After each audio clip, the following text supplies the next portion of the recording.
Activists responding to ICE operations are concerned it can be confusing with crackdowns on smuggling. Both situations use unmarked vehicles and masked identities. That has attorneys and human rights groups raising red flags. Immigrants could be given a false impression. 13 News reporter J.D. Wallace is live on the south side where activists responded to a confusing situation this afternoon. J.D.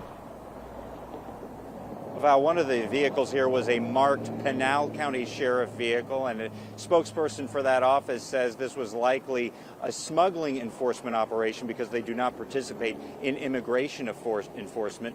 But activists here, based on what they've seen and what they saw, kept watching.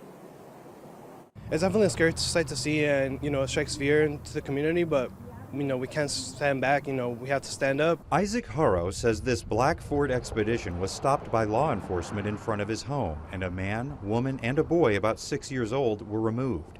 Pinal County Sheriff Criminal Interdiction was on scene, and a call to that office got the answer that it's smuggling enforcement.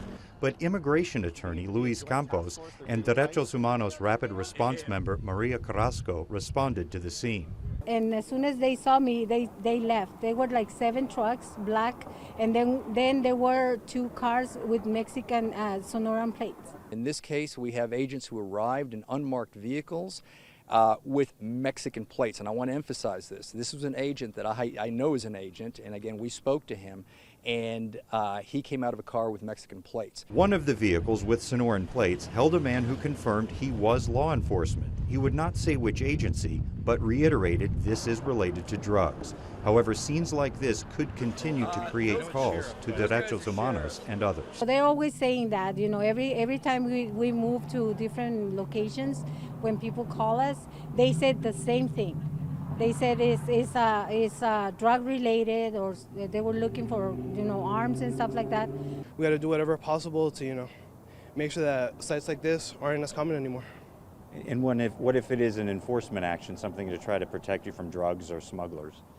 If it's an enforcement action, I'm all for it, but if it's not the case, then it definitely shouldn't be something that's going on.